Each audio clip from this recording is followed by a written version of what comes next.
My name is Ava, and the day my husband laughed as he signed our divorce papers, I felt myself collapse into the tiniest version of who I'd ever been. The Seattle courthouse was freezing, the kind of cold that seeped through fabric and skin and settled deep in the bones. Or maybe it wasn't the air at all. Maybe it was the way Ethan, my soon-to-be ex-husband, looked across the polished table with a smirk that carved me open. He leaned toward his lawyer, muttering something under his breath, and then that laugh, low, sharp, smug, slipped out. Not a laugh of relief, not even the release of 10 years ending. It was the triumphant sound of someone stepping on a throat just to prove they could. It was his exclamation point, the gloating flourish at the end of our marriage. My fingers clung to the edge of the table, damp with sweat, and I fought to keep myself steady. He would not see me fall apart. Not here. Not with the judge, the flag, and the weight of his victory hanging over me. If you're watching this right now, leave me a comment and tell me where you're from. I need to know who's walking this road beside me. That morning, I fixed my gaze on the American flag, standing in the corner of the courtroom. Its stars blurred together as I blinked hard, trying to hold myself together. Ethan's lawyer droned on in his slick, rehearsed voice. The man was polished from his shoes to his smile, and every word out of his mouth wrapped poison in velvet. They called it a generous settlement. To me, it was scraps, barely enough for a cramped apartment and groceries. The phrasing was dressed in legal jargon, but the meaning was crystal clear. Ethan was positioning himself as the magnanimous king, tossing me a handful of coins so I could shuffle away and start over. The humiliation sat heavy on my chest, crushing, but I kept my chin level. Before the hearing began, my lawyer, Mr. Harper, a soft-spoken man with silver hair and the patience of a saint, had leaned close and said just one thing. Ava, your silence is your strength. Don't let him see you break. Once upon a time, I hadn't been this shadow of myself. I grew up in Oregon, in a tiny house that always smelled of thread and fabric, because my aunt's sewing machine never rested. She taught me to take scraps, discarded bits no one wanted, and transform them into something that people would actually stop and admire. I sketched dresses and coats in the margins of my school notebooks, filling the empty spaces with my dreams. Runways, studios, bold colors and clean lines. By the time I got to college, I was studying fashion design, my head full of ambition. That's where Ethan came in. He was this boy with messy hair and a spark in his eye, a coder who could talk for hours about software and startups. We stayed up all night on caffeine and adrenaline, planning big futures neither of us could afford yet. We promised each other the world, and for a while, it felt like we were actually going to take it. When Ethan launched Horizon Innovations, I threw myself into it with him. He wrote the code, but I translated it into something people could understand. I pitched ideas, built our marketing from scratch, and even drew the first version of the user interface on a whiteboard in a garage that smelled like oil and dust.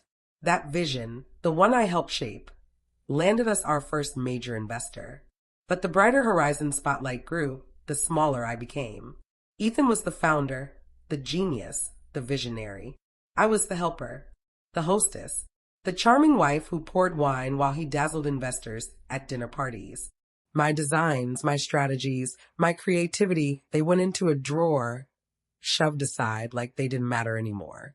And now, sitting in that courtroom with Ethan's smirk drilling into me, I could almost hear the words he wasn't saying out loud. Poor Ava. What are you going to do without me? I forced myself to look away, back at the flag.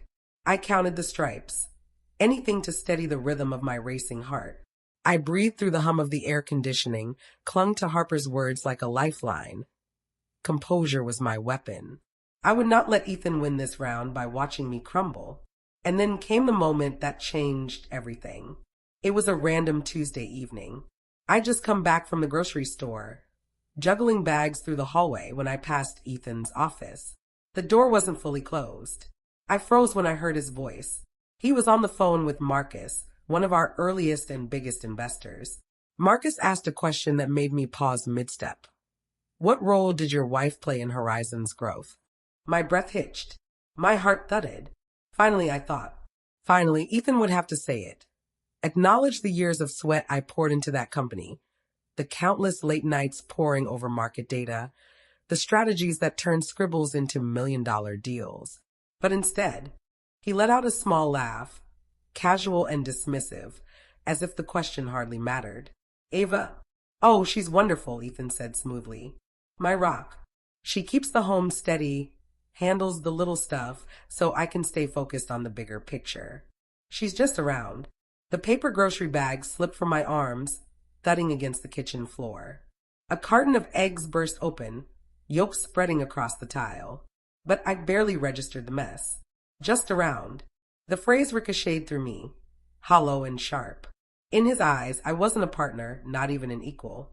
I was an accessory, background noise, a shadow lingering on the edges of his carefully curated life.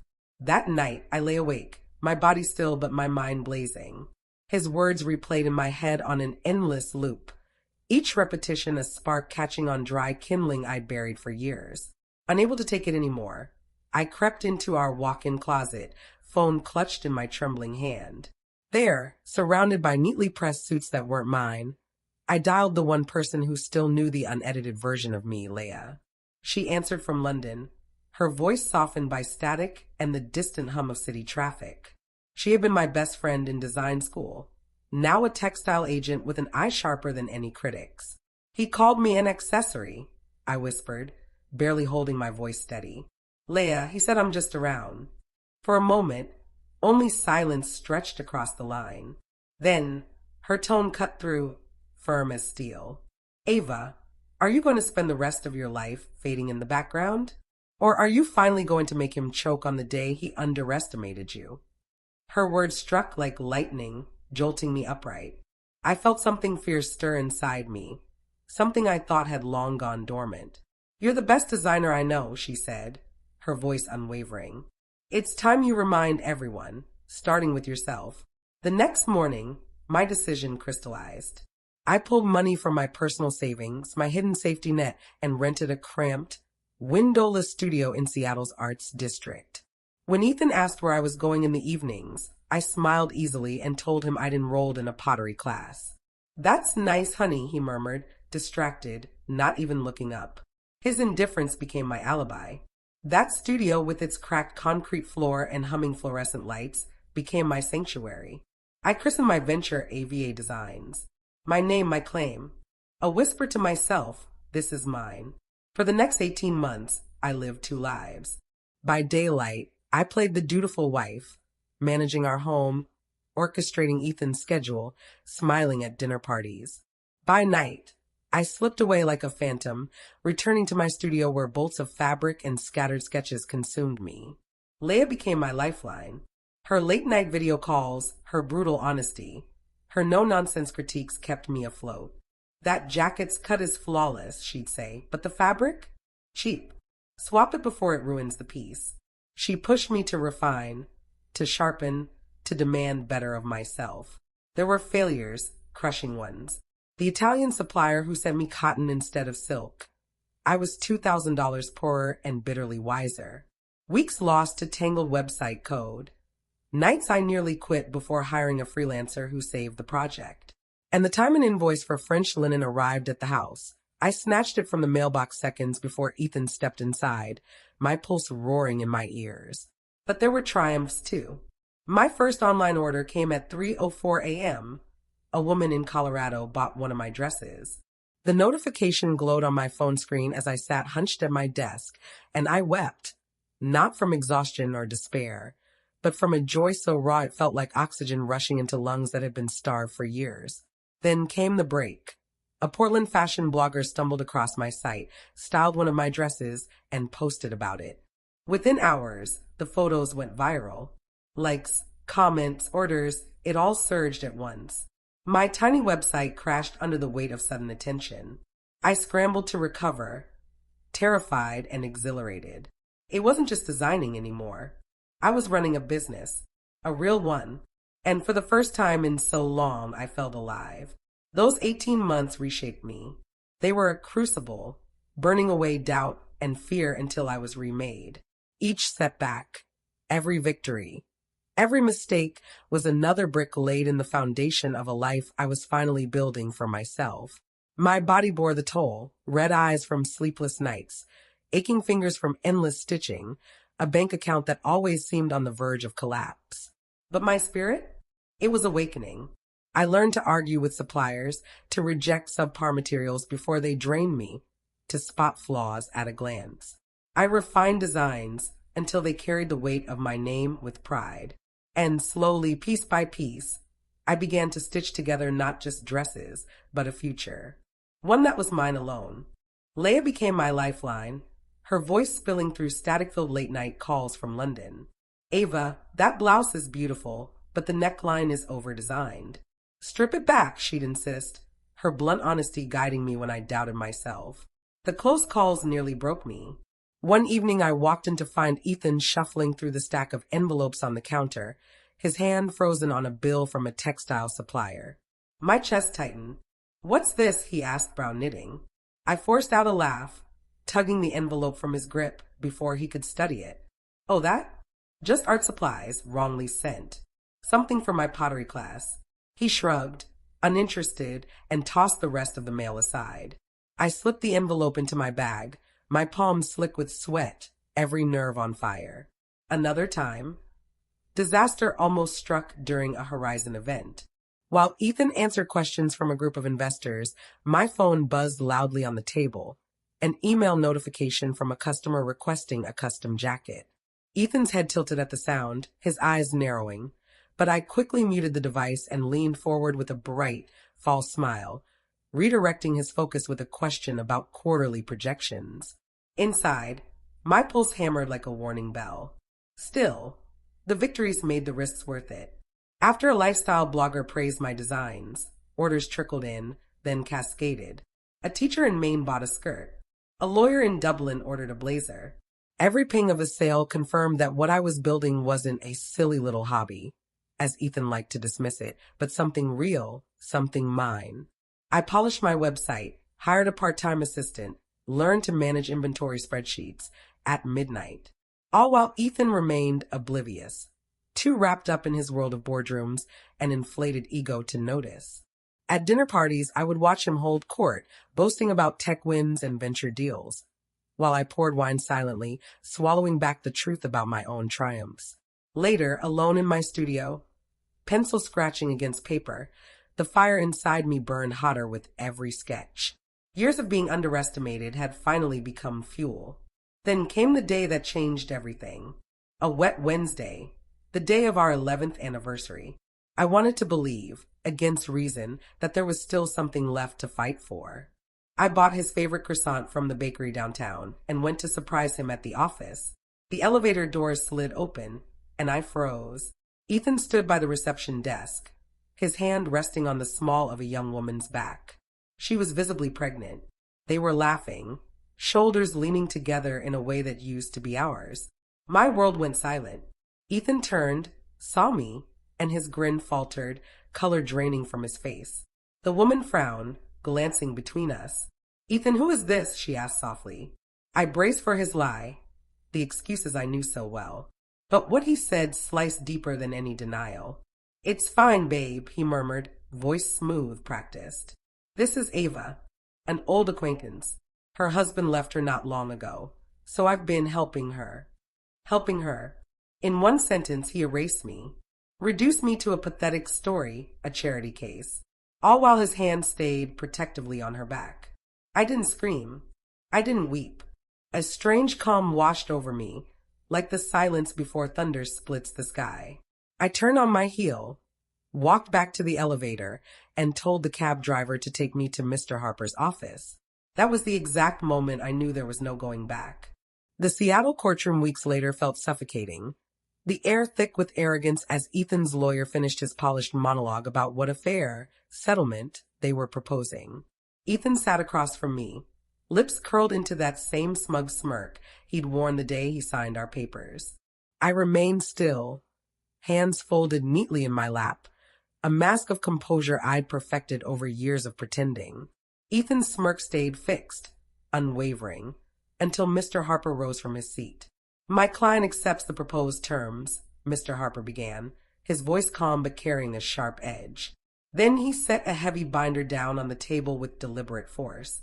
However, Your Honor, we have also filed an updated financial disclosure on behalf of my client. A bailiff delivered copies to the opposing counsel. I watched as Ethan's attorney flipped through the pages, his confident expression faltering.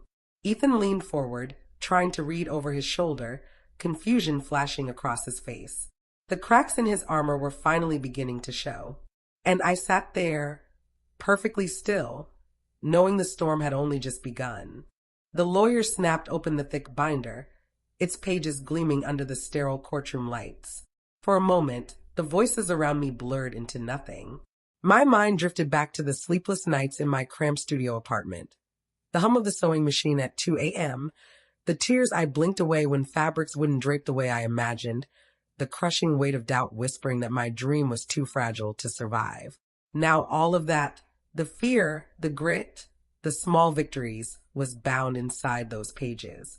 Profit margins, distribution agreements, explosive growth charts, and the final page, the one I knew would detonate like a bomb. A formal acquisition offer, $15 million from a prestigious London fashion house. Ethan's lawyer stiffened when his eyes hit the number. His jaw clenched, fingers tightening on the paper before he slid it across to Ethan with a hushed urgency. I watched as my husband, soon-to-be ex, scanned the first page. His frown deepened. He flipped faster and faster, his movements sharp, unsteady. Each chart, each contract stripped away the story he'd always told himself about me. That I was just dabbling, wasting time, molding clay in some pottery class. And then he saw it. The page circled in red, bold as blood. The offer. His hand froze. His skin drained pale, his lips parted in disbelief. When his eyes finally met mine, they weren't filled with anger or arrogance. They were filled with something I'd never seen from him before. Fear. For the first time, Ethan realized he'd never really known me. The air in the courtroom shifted. The judge, a sharp-eyed woman with the presence of a general, raised her gaze over her glasses. "It seems," she said dryly, "we'll need a short recess." Her gavel came down like a gunshot. I stood, calm and steady despite the adrenaline coursing through my veins, and walked into the marble hallway. Ethan followed, his footsteps quick, his hand clamping around my arm. His voice cracked with disbelief. "Ava, what the hell is this? Ava Designs? $15 million? You were what?" "Taking a pottery class." I pulled my arm free and looked him square in the eye. "I was busy, Ethan. Busy." His voice rose, echoing off the vaulted ceiling. "This isn't just busy. We need to stop this. Retract the filing. We can still make this work. Think about it, tech mogul and fashion queen. A power couple." His eyes glittered with that same ruthless hunger I'd seen the day he stole my ideas and claimed them as his own. I stepped closer, my words sharp and cold. "There is no we. You wanted my inheritance. You wanted my ideas. And now you want my empire. But I built this without you. You called me just around. I'm not your accessory anymore." His mask shifted again, desperation softening his face into counterfeit remorse. "Ava, I messed up. I miss us. I was stupid, but I love you." The lie was so thin, it almost made me laugh. "You don't miss me," I said evenly. "You miss the woman who made your life easy while you took the credit. That woman's gone." I turned and walked away, leaving him stranded in the hallway as his world crumbled and mine began to rise. A year later, I was standing in a glass-walled boardroom high above London. The Shard pierced the sky outside, a gleaming monument to reinvention. Across the table sat the executive team of the fashion house that had once tried to buy me out. After weeks of grueling negotiations, I'd secured not a sale, but a partnership. My vision intact. Their global reach aligned with mine. Equal terms. I had learned the language of contracts, sharpened myself on every clause, demanded protections for every sketch and every future line. As pen scratched signatures onto paper, my phone buzzed. A news alert lit up the screen. "Blind spot. How Horizon Innovation CEO missed a $15 million empire at home." The article ripped Ethan apart. His arrogance dissected, his blind spots exposed, his company bleeding talent after executives fled a toxic culture. Horizon Innovation was staggering. His name had become a punchline. I read the headline once. Then I deleted it. His downfall wasn't my story anymore. That evening, I joined Leia on a rooftop bar overlooking London's glittering skyline. She lifted her glass of champagne with a grin. To AVA Designs. I clinked my glass against hers and shook my head with a smile. No, to Ava. We laughed, the kind of laughter that rises out of freedom. For the first time, I felt whole. The betrayal, the years of invisibility, they hadn't broken me. They had forged me. Every sketch, every sale, every late night had been a step toward this moment. My phone buzzed again. An order. This one from a woman in Sydney. Another thread in the tapestry of a brand becoming global. I opened my sketchbook. A blank page stared back, alive with possibility. With steady fingers, I began to draw. And now, to anyone reading this, to everyone who's walked with me through heartbreak, betrayal, and triumph, thank you. My designs carry stories of grit, resilience, and rebirth. If mine has touched you, subscribe and stay with me. Share your own turning points in the comments. I want to hear how you rose when the world tried to break you. Because every story matters. And this is just the beginning of mine.